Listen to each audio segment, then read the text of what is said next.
Comme nous l'avons vu, SolidWorks dispose d'une bibliothèque de projet qui contient des éléments standards, par exemple des fonctions et des pièces. Dans cette classe, nous en apprendrons un peu plus sur cette bibliothèque appelée bibliothèque de conception, en se concentrant sur les fonctionnalités de la bibliothèque. Allez, on y va. Voir que la bibliothèque de conception est facilement accessible via le volet des tâches. Nous développons le dossier de la bibliothèque de conception et notons que nous avons plusieurs dossiers. Nous allons utiliser le dossier caractéristiques. Avec ce fichier disponible dans la classe, ouvert, nous allons voir comment insérer une répétition circulaire de la bibliothèque. Nous développons le dossier métrique et cliquez sur le dossier All Pattern. Un détail à observer lors de l'ajout de fonctions de bibliothèque aux pièces est la géométrie de la pièce. Nous devons appliquer une entité qui a été créée à l'origine dans une géométrie similaire, ce qui facilite la sélection des entités de référence.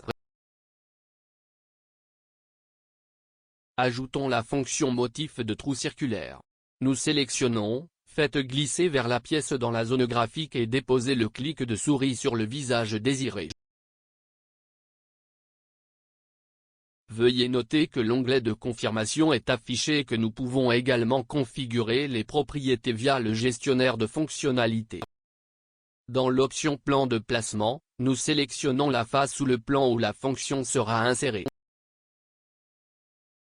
Dans la boîte configuration, tous les paramètres sont répertoriés. Nous choisissons la configuration et notons qu'une fenêtre de prévisualisation est affichée. L'option lien vers la pièce bibliothèque crée un lien entre le fichier où la fonction a été appliquée et son fichier d'origine dans la bibliothèque de conception.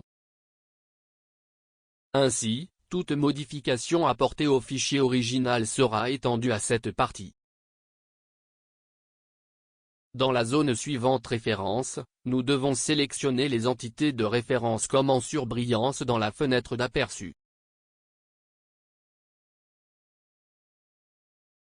Nous sélectionnons le bord indiqué, et nous voyons que la référence a été confirmée et que la fonction est appliquée à la pièce. Dans la case suivante, en cochant l'option Remplacer les valeurs de dimension, nous pouvons modifier les dimensions de la fonction.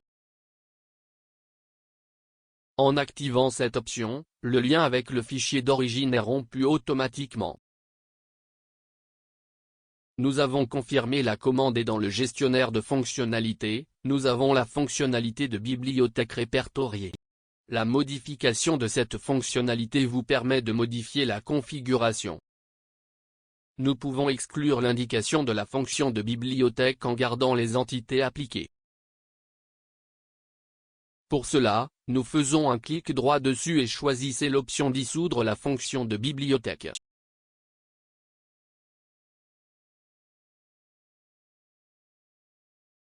Maintenant, en utilisant cet autre modèle, également disponible en classe, nous allons apprendre à insérer des entités dans la bibliothèque, ce qui est important pour les entités que nous utilisons fréquemment.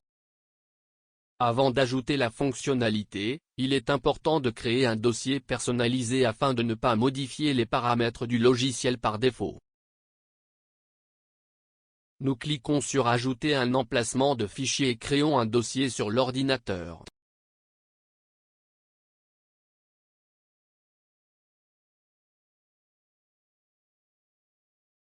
Nous avons confirmé et avons affiché le dossier dans la bibliothèque de conception.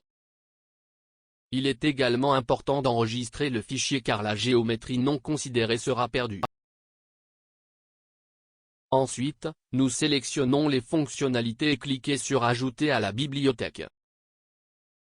Dans le gestionnaire de propriétés, nous avons la boîte montrant les éléments qui seront ajoutés, nous entrons un nom pour ces entités et sélectionnons le dossier à enregistrer.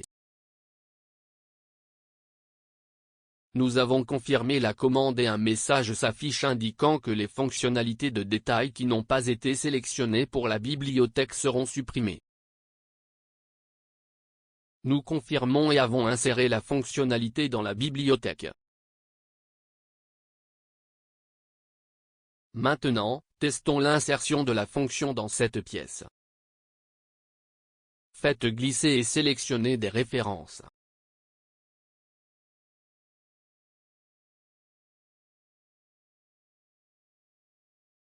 OK, assurez-vous que la fonction a été saisie correctement. Nous avons vu dans cette classe les principales caractéristiques de la bibliothèque d'opération SolidWorks, la bibliothèque de conception. Apprendre à insérer des fonctions de bibliothèque dans des pièces et à stocker des fonctions dans la bibliothèque.